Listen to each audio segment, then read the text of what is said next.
Shalom. Dans la Haftara de cette semaine, eh bien, nous assistons à l'évocation louée du roi David. Yadati ki ish Elohim kadosh hu.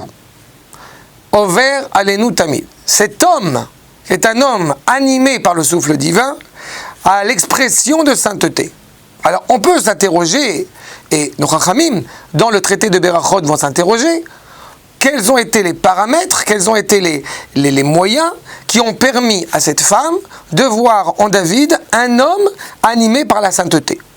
Ainsi, demande justement la Gemara, Mana Yada, d'où elle savait. Et la réponse qui est donnée dans nos Chachamim, c'est Shelo Ra'ata Zvuv Over al Shulchano. Elle n'a pas vu une mouche qui passait sur sa table. Quel est ce rapport à cette mouche? En quoi l'expression de la mouche est aussi importante?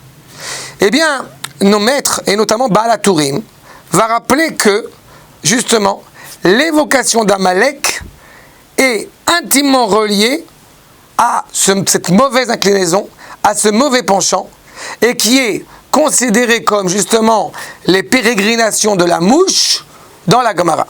Ainsi, la mouche se promène entre les deux parois du cœur. Nous avons l'exigence, quand nous aimons Akadosh Baruch Hu, de l'aimer Be'ahavta et Hashem bechol levavecha, des deux parois de notre cœur. La mouche se promène. Mais là où c'est fascinant, ce que nous enseigne le Baal HaTurim, c'est qu'il y a vu une allusion dans les suffixes du verset qui rappelle l'évocation d'Amalek. Ainsi est-il écrit dans le livre, Katov Zot Zikaron Besefer Vesim Beoznei Yoshua Kimeche Enche et Zecher Amalek. Akadosh Baruch Hu a expressément dit à Moshe Rabbeinu d'effacer le souvenir d'Amalek, d'inscrire dans la Torah l'importance justement d'effacer le souvenir d'Amalek. Ce souvenir retranscrit dans le livre aux yeux, au bout du compte, du peuple, les abréviations de ces quatre mots, Zikaron, Besefer, Vesim, Beoznei, eh bien, en préfixe, en préfixe, nous y voyons, on rappelle le Baal HaTurim, les acrostiches de Zvuv. Zikaron, Zain, Besefer, Bet, Vesim, Vav, Beoznei, Bet. En acrostiche, la mouche. Mais pourquoi justement?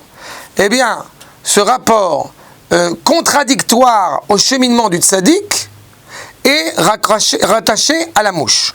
Eh bien, pour cela, il nous faut comprendre que justement, le Hadmor de Belz va mettre en évidence le fait que les tzaddikim, au bout du compte, ont toujours deux chemins qui s'offrent à eux.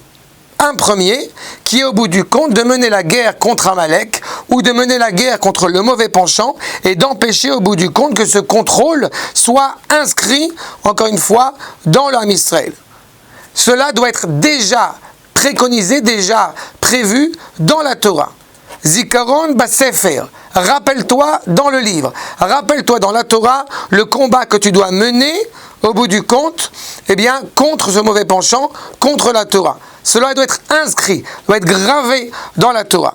Mais en deuxième partie du verset, comme je l'évoquais, Be'oznei, c'est-à-dire qu'au bout du compte, cela doit être entendu au niveau, encore une fois, de l'oreille. C'est-à-dire que justement, nous avons ici l'évocation de la Torah orale. Quand un tzaddik va justement mener ce qui est juste, il ne le mène pas seulement parce que cela est inscrit dans la Torah écrite, seulement parce que c'est gravé dans la charte nationale du peuple juif, mais aussi parce que cela est entretenu, transmis de génération en génération par les maîtres. Eh bien, c'est exactement ce que cette femme a su déceler chez David HaMelech. Il n'est pas seulement un homme qui est relié à Kadosh Baruch Hu parce que le Créateur s'est révélé devant nous au Har Sinaï, ainsi que justement nous avons reçu cette Torah écrite au Har Sinaï, mais il est aussi animé par la sainteté. Kadosh Hu, il est tout entier l'expression de sainteté dans la mesure où justement David va effacer, va éradiquer le souffle d'Amalek. Il va éradiquer ce mauvais penchant pour être un serviteur totalement fidèle et totalement cohérent avec le Créateur. C'est que c'est exactement ce que nous souhaitons à chacun d'entre nous, de ne pas seulement être un tzaddik parce qu'on fait preuve justement de justice, mais aussi de justesse dans la pérennité, dans le maillon dans la chaîne, comme le rappelait le professeur André Neher, d'être un maillon dans la chaîne qui suit justement cette image exceptionnelle de la famille hébraïque, comme nous avons coutume de dire, quand mes actes auront le mérite de ressembler à ceux de nos pères, de ressembler à ceux de David, eh bien c'est exactement cela.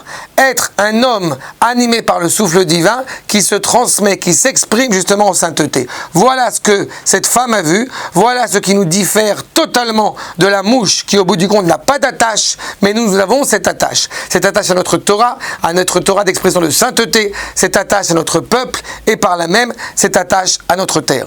Shabbat Shalom.